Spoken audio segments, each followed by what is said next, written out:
You're listening to the Heart Lessons podcast with me, Sarah Rieke. Real women, real stories, real faith.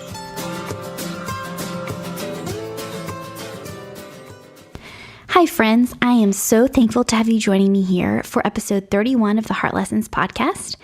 My special guest today is Lindsey Nobles, and Lindsey is the COO and strategist for IF. And if you've never heard of IF, it's an organization that exists to gather, equip, and unleash the next generation of women to live out their God-given purpose. And so she shares a little bit about what IF is. They have IF Gathering and IF Equip and all sorts of great resources to just help women reach their full potential for the Lord. So we talk about what it means to work there and all the great things she gets to do with IF. We talk about her personal testimony and how she moved from sort of like a cultural Christianity to just realizing that if God is who he says he is, why is there a disconnect between how I'm living and what I say I believe? So that's pretty challenging right there. And then Lindsey is also a great spokeswoman for single women in the church. And so at the end of our conversation, we chat about that. And it was really, there were some eye-opening things that she said, at least in my opinion. So I think you're going to love my conversation with Lindsey. And here it is. Well, thank you to everyone who's tuning into the Heart Lessons podcast today. As you know, I like to find women who are walking well in what God has for them. And today with me is Lindsey Nobles. Hi, Lindsey. Hey, how are you? I'm doing well. I'm so glad that I get to chat with you this morning. Yes, excited to talk. So will you tell everybody a little bit about who you are and what you do? Just give us a little snapshot of Lindsey Nobles. Sure. I live in Austin, Texas, and I have two dogs, Maisie and Molly, and I work, my full-time job is with the IF Gathering. I don't know if you are familiar with the IF Gathering, but we exist to gather, equip, and unleash women to live out their God-given purpose, which is sort of all a fancy way of saying like that we want to help women grow their relationships with other women and with God, and just help them grow deeper in discipleship. So it's fun. My title at IF is COO and strategist. Okay. Which means that every day looks a little different, and I kind of help really lead our team. Jenny Allen, who is the founder of IF Gathering, and I are wired like as complete opposites. I'm very, she's like vision and dreamer, and I'm very like, okay, like how would we get that done? Right. And who do we need to pull in? And so I'm more of a sort of practical type builder, connector person. Okay. So you do the follow through. She dreams it up, and then you sort of get it rolling. Yes, well, it's a great team. Yeah. That's good. So we balance each other well. How did you get involved with IF Gathering? So I used to work for Thomas Nelson Publishers, which is now a division of HarperCollins Christian Publishing. But I was their director of corporate communications for a season, and I loved it. And when I was there, Jenny had just signed with Thomas Nelson. Okay. And so one of her publishers connected us and just was like, I think y'all should know each other. And it turns out we had like tons of mutual friends, and realized we had a really similar heartbeat and passion for women. I know that you guys just sort of, I don't know if the word is launched, but you're getting ready for IF 2017. Isn't that right? Yeah, it's going to be February 3rd and 4th, 2017, and we do IF a little differently than a lot of other conferences or events. We intentionally have kept our the live event that we do in Austin, Texas, somewhat small, so that we really encourage women to do it with a small group of friends or a large group of friends, women from their church. All over the world. So yesterday I looked and we have over 1,000 IF locals is what we call those happening. in different places in the world. So it's amazing because it allows us to all kind of throw in on the same idea. This year we're all looking at that passage in Acts 2 where they describe the early church. And but it also allows for women to sort of stand up and kind of lead in their local places and build deeper relationships with the women that they'll do life with day in, day out. Yeah. So if somebody's interested in a local IF gathering, what can they do? How can they, get plugged in? Yeah, they can just go to ifgathering.com, and under our gather page, there's all the information that you need to know about hosting. They can just we have this big map that shows where all the events are already happening. So they could either just decide to attend one or host one. And then we really a lot of our team focuses on helping build out resources for the women that are hosting. So we have like a special Facebook group, and it's such a cool community of women, and everyone's sharing their best practices that they've learned if they've hosted for several years, and creative ways to do it. We've had women that have led it in prisons and, with all sorts of different communities that they feel called to. So it's a really amazing group of women. Yeah, that sounds great. And this can go from anywhere from like hosting in your living room to, I guess, like you said, like a prison or a big church. Isn't that right? There's sort of a whole spectrum. Totally. Yeah. We'll have events that are just like a couple of friends gathered around a computer. And then we have events that are like over 1,000 people meeting in a church, or we had some people that met in a movie theater. People get really creative with how they use it. That's awesome. It's so cool. What's been your favorite thing to see come out of IF Gathering? I think it just is. So another thing that's a little different about the way we do it is we have this like donate what you can, give what you can model. And so I would say everything about IF is just sort of this kind of act of obedience and risk and things. And so just the way that it happens every year. And then we have every year we recruit what we call IF turns that kind of help us. So this year we have 5 different interns that have come from all over the country and sort of help make it happen, and just watching them grow and how, it impacts their faith journey and then their families. And it just has been such a cool thing just to see it come to life every year. And so for me, it's like the people that are closer to it, and like just being so proud of them and the job that they do. Yeah. Watching it grow them, and as they help everyone else grow. Right. Yeah. That's awesome. So will you tell me a little bit about, like, I guess we sort of jumped ahead to where you are right now, but will you tell me sort of how you got to be where you are? Like, your testimony of, growing up and coming to Christ and all those great things. Yeah. So I grew up in Dallas, Texas, and my parents were Christians, so we went to church almost every Sunday. I grew up in a pretty affluent community, and it was also pretty,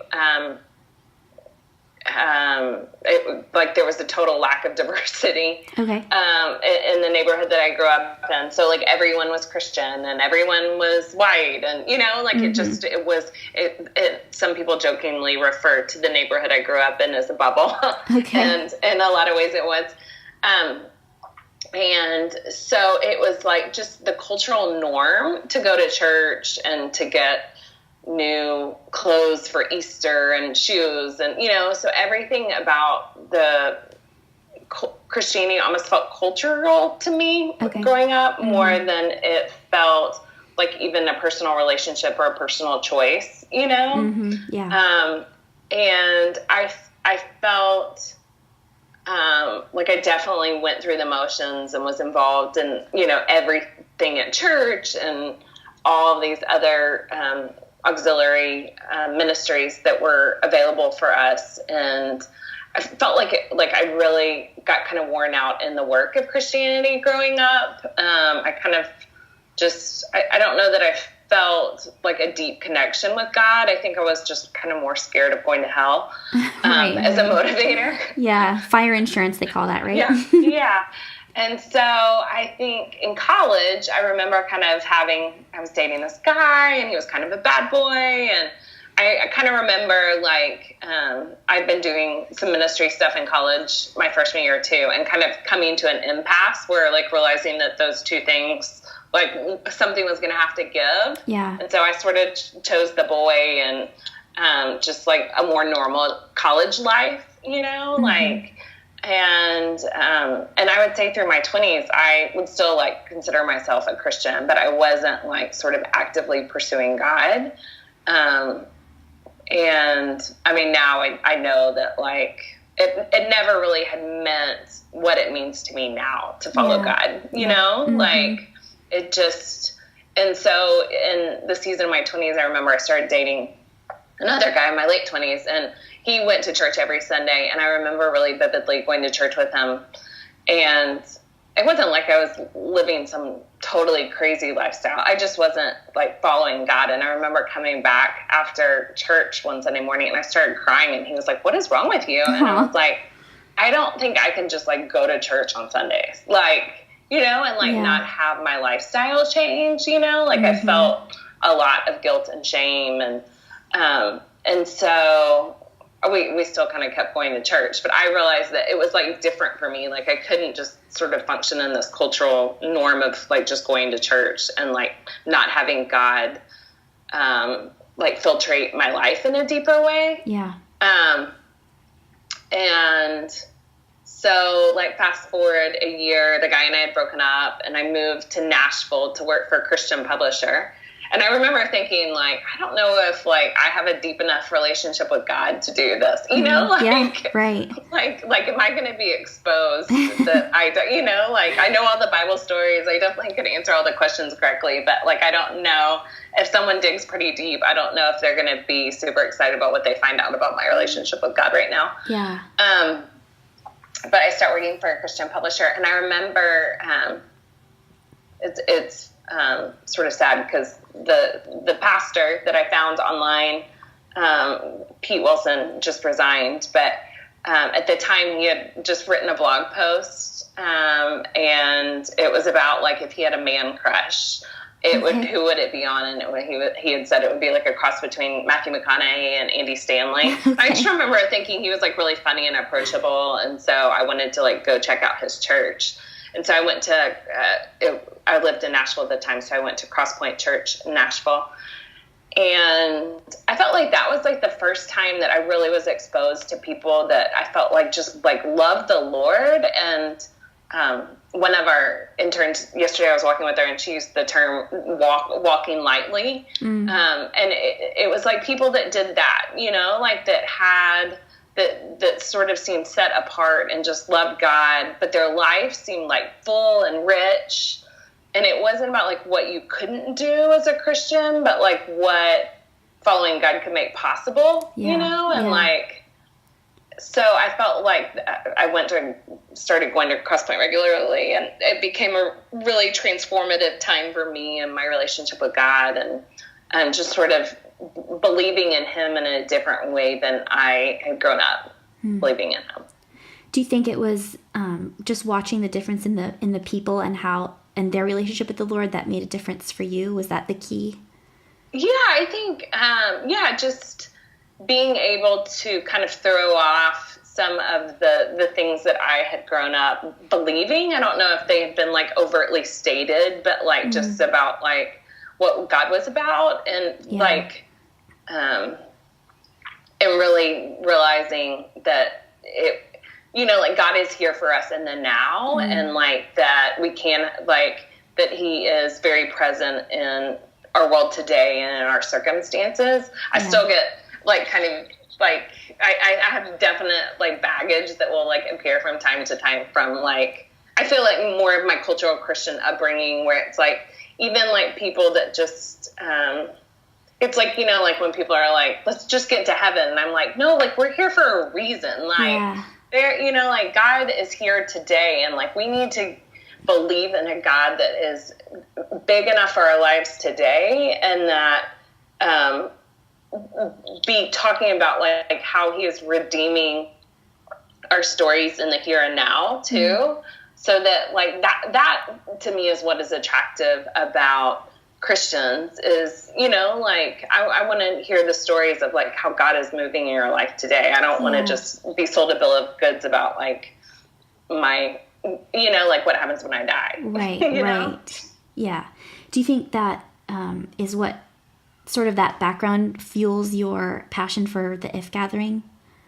Yeah, I think somewhat. I think I am, I just am a wrestler. Like you can probably hear that some in the way I talk about God, but I think the question if is sort of around the idea if God is real, then like, why is there like a dissonance between what we say we believe and the way that our lives look? Yeah. And I love that idea of like, I want to believe everything I say I believe, and I want my life to reflect that. And so how, like where are there areas that I need to do some work, and where are there areas that, like I need to trust God more. And so. Would you use the term grace at all? Like, is it sort of a journey in understanding God's grace? Yes, definitely. For myself and for others. Yeah. Instead of, because I feel like when you're raised in sort of the cultural Christianity, like you said you were, that it's about sort of, rules. I don't know, rules and morality and like, we Bible, do this. Keeping up with the Bible studies. More performance. A lot of activity. Mm-hmm. So, that's so good. Well, I actually follow you on Instagram, so I know that you went to Israel very recently. And I have never been. No, I was just going to say I've never been, but I can imagine it would be just, I don't know, just an amazing experience. And I was wondering, like, when you go to Israel, because you have gone more than once, like, what is the posture of your heart like when you go to these places where like Jesus's feet like literally were touching this ground or this water? Like what is your heart doing, to realize that? I've been 3 times in like 3 years. The first time I went with a group from a church that when I lived in California, my friend Bianca Oldtoff, who has a great new book out called Playing with Fire. She and her husband led the trip, and so they're dear friends, and so I'd always wanted to go, and so I like signed on to go on the trip that they were leading. And so I think that time I had no idea what to expect, and it was the coolest trip because the way that their church, Mariners Church, set up all the trips that they lead to Israel. There's everywhere you go, it's, you go to all the Christian holy sites, and everywhere you go, they would do kind of like a short Bible teaching, reminding people of like what happened here, contextually sort of setting us back in that place and what happened in the Bible, at the Sea of Galilee or in Capernaum. And then they gave us like space to like journal through like questions of our own stories of like, what is God calling us to? Like when he called Peter, what do I need to leave behind? And so it was it was amazing the way it was formatted, just because it really allowed for space to kind of process just the gravity of the places and really like be there. The 2 trips that I've been on since it's amazing. Israel's one of those places I think you could go 100 times and have 100 different experiences because there's just so many layers of history and politics and religions and all these things. So my second trip was with Museum of the Bible. And it was a really interesting group of people that came from different religious backgrounds. We had an Orthodox Jewish rabbi that was with us. And so even just, it was more, I felt like I learned so much on that trip about just different religions and the perspectives that brings on the world. And then this last trip I went on was with a group called Israel Collective. And it was a really fun group of friends. A lot of people that I'd known for a long time were with us, and some new friends too. And we, it was they kind of dove more into some of the political goings on in Israel. And so I felt like I just learned a ton about the world and the Middle East and Israel and everything. Yeah. So it just is an incredible place, and I would love to continue to go back and to take people, because I just think it is it could be a limited window that we could visit it, and it is so powerful to walk where Jesus has walked, and just to be in these places that you've read about. I remember the reason why I really wanted to go the first time I went, when Matt and Bianca were leading the trip, was because I've always loved history, and I wanted the Bible to feel like more like history to me, more real. And so like the idea of like, you know, like some of the crazy words or names that you see in the Bible, like seeing those, like as you drive around Israel, and like you're like, oh, like that happened here. Like it's like just it just the Bible comes to life in a whole different way. Yeah.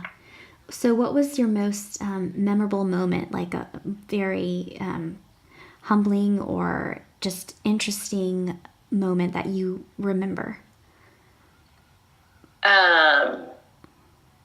So one of the things that really stood out to me that we did was we went to Gideon Spring, where Gideon God gave Gideon the name Mighty Warrior. Okay. And so we all had time to kind of like process through, like, what did we feel like God was like giving us a name for the season? And if so, what was the name that we were being given? And so that was just super powerful and personal. And I just I came back and I got a giving key, and I got my name put on my giving key. And, so that was really special. Yeah. But, and my other favorite place, I mean, probably my very favorite place is the Garden of Gethsemane. Okay. It's just it's just crazy. Like being there and like contextually seeing the mount, like you walk down the Mount of Olives, and then you're in this garden, and you can like see the walls of Jerusalem in front of you and the gates, and you're just like, I can't, it's just mind blowing, like knowing how that all is, you know, and it's like there is like an actual old garden full of olive trees that Jesus could have prayed under, you know? Yeah, that's amazing. That's what I think would be just, I don't even know the word for it. Like almost paralyzing awe or something. Like you're just like, wow, like Jesus prayed here before he died on the cross for my horrible sins. Like I can't even imagine what that would be like. Yeah, there's amazing. that Need to Breathe song called Garden. Have you ever heard that? I don't think I have. One of my favorites. But it's all about sort of that passage of scripture where God is like asking the Lord where Jesus is asking the Lord to take the cup from him. And I just like listened to it and like bawled, you know, like wandering around the garden. And you're like, oh, like may I never forget this moment. Yeah. Gosh, that's great. So. So something else about you, Lindsey, is that you are well known for being a voice for single people in the church. And I would love to chat with you about that if we can. Sure, yeah. So I know I was reading on your blog a little bit, and you said sometimes the church can often portray singleness as just maybe like a problem to fix or something, or that the church doesn't exactly know what to do with single people. So what challenges have you personally encountered as far as church goes, in your singleness? I So I'm just turned 40 and I'm single, and I think that part of what has been hard, and I work in a ministry that is, filled with women that are younger than me that are mostly single too. And so in different seasons of singleness. So I feel like I'm in this world and privy to not only my journey, but a lot of theirs as well. Mm-hmm. And I want more for like the women that are coming up behind me in terms of, I felt like I was raised in a way that I sort of joke about how, that game that you play when you're little, it's called like MASH. Oh, yeah. And you would write like, like a name of five boys in your class, right, and 5 different cars and 5 numbers of how many kids you would have. Right. And like the house you would have or the car you drive or whatever. Yeah. The car you drive. And then so the worst case scenario is you, like if you have a bad day with the game of MASH, you end up with like the really nerdy boy in class and you are childless and, Right. You live in a shack or something. You live in a shack. But there was never a paradigm that I was taught growing up that I wouldn't be married at 40, you know, right. I even remember being in 7th grade and we had this sweet, awesome girl that taught her Bible study. She was 28 and she was not married at the time. And I remember feeling like she needed to get it together. Okay. Her life could have been so full, but I felt sorry for her, as a 7th grader, which is just sad because it's just judgmental and so small-minded. Right. But I was raised to think that I'm going to get married and I'm going to have kids and, I'm probably going to work too. My mom worked, so that wasn't a foreign paradigm to me. And then I, grew up and I dated guys seriously, as you've heard from my story, but just never found the person that I was going to marry. And if I had married the guys that I dated in college, that would not have been a great path for me. It right. would have been not good. Neither of us were ready for that. And certainly had unhealth in the relationships that I dated, of the guys that I dated in college. Yeah. So it's but I think then I remember being right out of college and being well, maybe I will marry them because I didn't know that I could support myself, or I didn't know that I could stand on my own 2 feet. So I think the fear of that and the idea of I need a man to cling to felt that was the season of life where I definitely felt closest to getting married because you're well, maybe I can make this work. Right. Even though it wouldn't be good. So, fast forward and I find myself at 40 and single, and I think I've gone through different seasons of trying to reconcile that. There have been seasons where I've been angry at God about it. There have been seasons where I have been really content. And I would say I'm in a place right now where I can say I would love to be married if I found the right person. Mm-hmm. If I found someone that I wanted to spend my life with. I don't have any desire to be married to someone that I don't have a hard time getting through a meal with, Right. Right. And I would love to be a mom in some way, shape, or form, and I have no idea what that looks like for my story either. But I know that my singleness has given me so much, I have the perspective to know that my life is really full. I have incredible friends. I am super close with my nieces. I get to travel when I want to. I have a full life and I don't feel lonely. Yeah.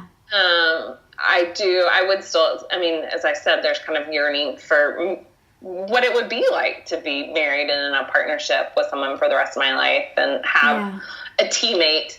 on the journey with is something I desire. But I think it's like learning to be able to say that and not like feel angry or mad or hurt that I don't have it has been just probably something that's happened in the last few years.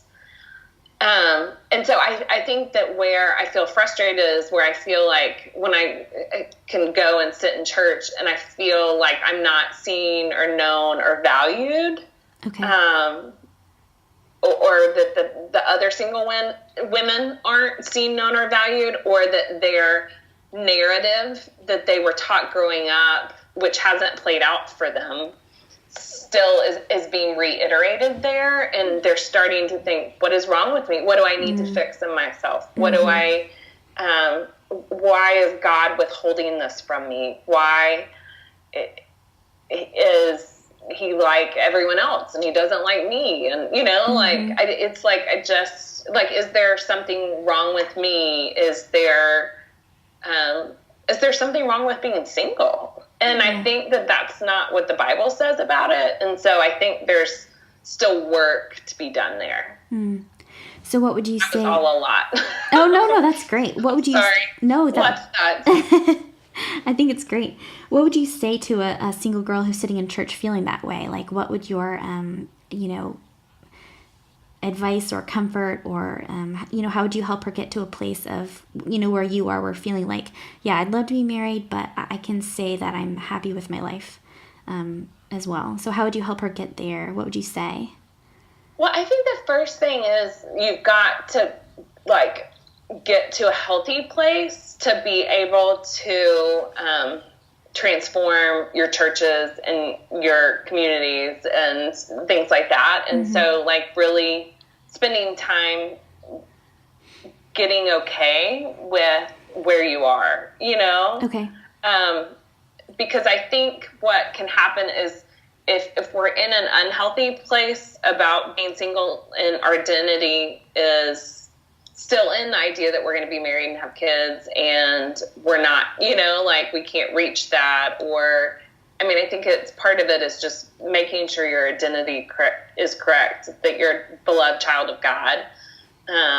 And that even like digging into the scriptures about singleness and what God does say about it and knowing that, Jesus talks about a little bit, Paul talks about a little bit. There's not tons there, but there are things that we can know about what God and Paul think about singleness. Yeah. What the Bible says about singleness.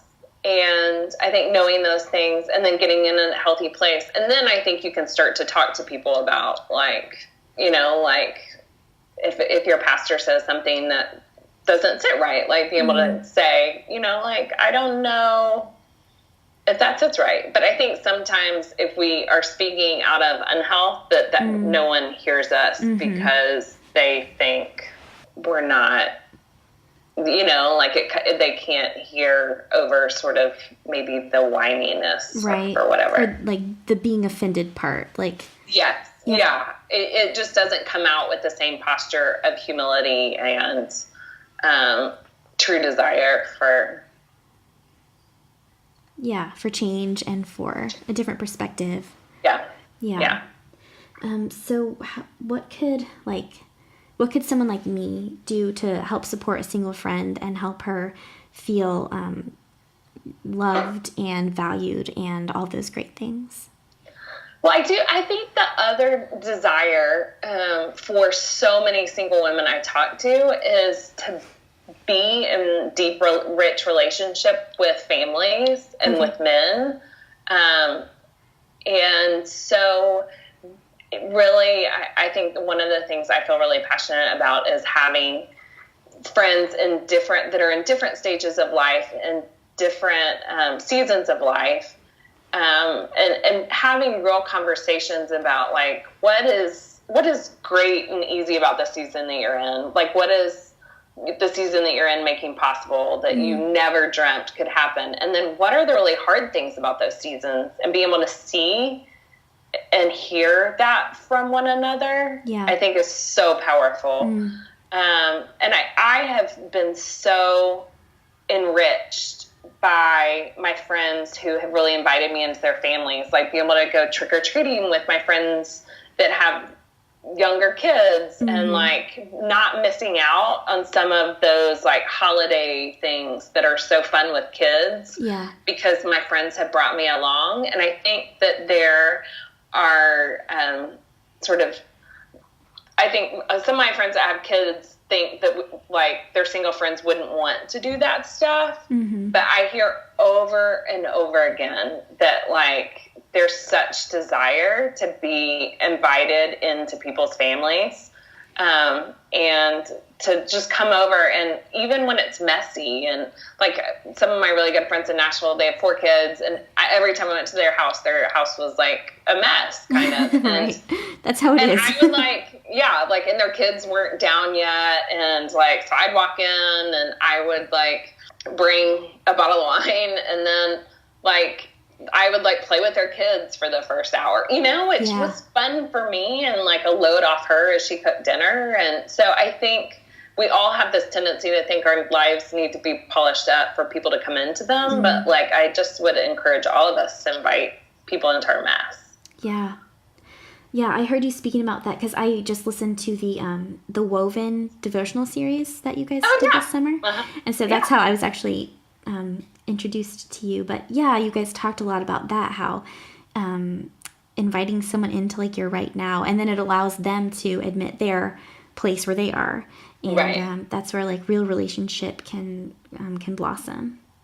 Because otherwise we all kind of believe everyone's got it together and that their lives are easier and better, and knowing the challenges of motherhood and marriage have been such a gift to me, and have allowed me to speak into my friends' lives in ways that I wouldn't have dreamt possible, because it's like I can see them. I have very clear, because people have invited me in, I feel like I even know what I want in a marriage, and like what I don't want in a marriage, and things like that will be such a gift to me if I ever meet someone that I want to marry. And I think one of the biggest myths about marriage and motherhood, for someone who's single, is that once you achieve those two things, your problems will disappear, or you'll get there and then problems will melt away, when in reality, some of the issues that you're dealing with will probably go away, but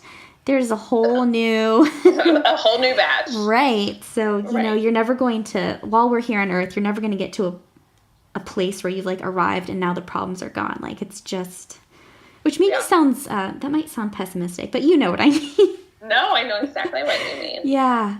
And then on your blog, you have a little series called Single Sessions.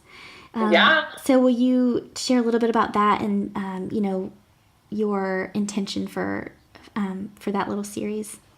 Yeah, so I've written a post called like Church and the Single Girl that had, I guess just resonated with a lot of people. I just kind of talked about just some of the tensions of being in church as a single person. And I had over like 300 comments, and I read through all of them and was so moved by people's stories that I realized that sort of was what I wanted to do next, was just like interview people about what it's like, because I realized that there were like all these misperceptions about what singleness looked like, for Christians. Even like a lot of the advice we get as singles is like not the most, helpful, because it's like people don't really understand what it's like, and so just sort of trying to help dispel like some of the misperceptions like that. Like people laugh, like being single on 40, like people be like, oh, did you still stay out till 2 a.m. on Friday night? And I'm like, no, I'm still like 40 and tired, Right. I have matured and I have tons of responsibility in my life. I'm not footloose and fancy free, Yeah. I'm not like, because, people that get married in their early 20s, like their perception of singleness is like when they were in their early 20s. And so they have no idea of what it would be like to be 40 and single, and like some of the challenges of, owning a home alone and having dogs, and, it's not I think they think people have opted out of responsibility, and that's not the case at all. Mm-hmm. So just helping to bring other people's stories to life has been really fun. Yeah. Well, I love that. I believe that stories are just so powerful, and when you can just feel validated where in the place that you are, it's just really comforting. Yeah. Yeah, and I think the Lord just gives us a lot of comfort in each other's stories. So. And we can see him at work, Yes. It's amazing. Yeah, exactly. Well, Lindsey, I have one more question for you. I ask everybody who comes on the show. This is the Heart Lessons podcast. So as the Lord is, moving you along in the path he has for you, what would you say is a heart lesson that he keeps speaking to you to help you, moving forward and to keep encouraging you? And what would you say that would be? I think that what I have really been learning over the last few months is just about sort of like diving deeper into how personally like God like sees us and knows us and loves us. Mm-hmm. And just really I have seen his goodness in some really like hard things, and I think that has given me like so much hope, and so I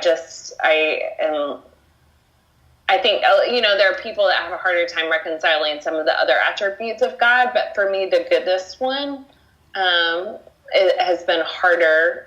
I think part of that is because I've traveled a ton. I used to work with nonprofits, and so I've seen a lot of the world and poverty and things like that. And so I've had a hard time somewhat reconciling his goodness and tragedy in the world. But I just feel so connected to that right now and assured in his goodness. And that has been such a gift to me. Yeah.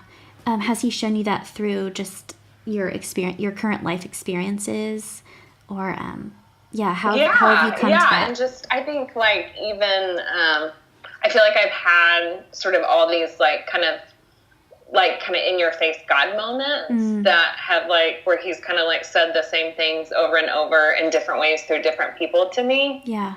And just, so I just have felt, like, I'm in a season where it's, like, couldn't deny his pursuit of me. And sort of just that continual reminder of his goodness and his faithfulness to us. Yeah, that's so good. I feel similarly.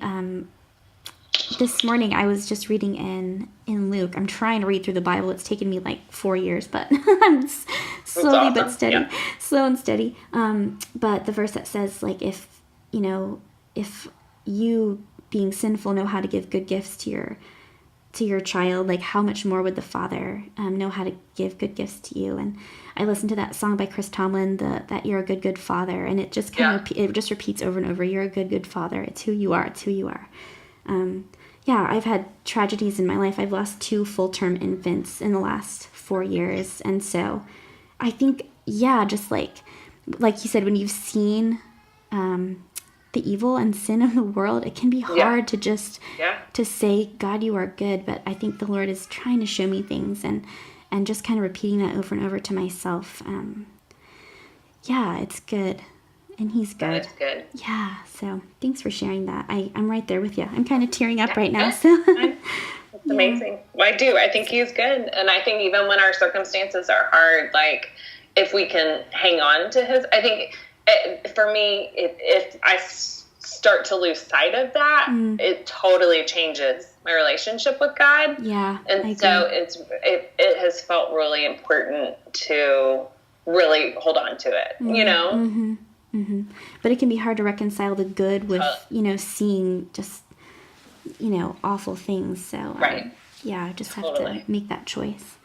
Well, Lindsey, this has been so good. Thank you for coming to chat with me, and it was nice to meet you, and I'm really excited for everyone to hear more about you and about IF and about all of your great passions, and so thank you so much. Hopefully we can do it in person sometime. Oh my goodness, that'd be great. Thanks, Lindsey. Thanks. I hope you enjoyed my conversation with Lindsey. I really enjoyed chatting with her, and especially the fact that our heart lessons were actually really, really similar to each other. Something that the Lord has been working on my heart, just letting me know that he is good and he is good to me. And just to hear someone else say that and, emphasize that in my life as well was just really special. So that was good for me too. I think one really huge takeaway that I got from my conversation with Lindsey is that she said, single people still have a desire to be in deep, rich relationships and to be invited into people's families. And so she said the times when, people invite her over to dinner and, to play with their kids and share a meal with them, even though their house is messy or, disorderly or what have you, how it happens when you have kids. She said it just feels so good to be invited into that or, to be invited trick-or-treating or, what have you. And so that was just really challenging to me to look around and think, who in my life can I invite in? And, sometimes even just extending the invitation means a whole lot, even if somebody can't come or, their work schedule might conflict with what you have going on. But just to extend that invitation, I think would mean a lot. So that was a challenge to me to just look around and think who can I invite into my messy life that might enjoy, just seeing the relationship that I have with my husband and that we have with our kids. So maybe that's something you can think about this week as well.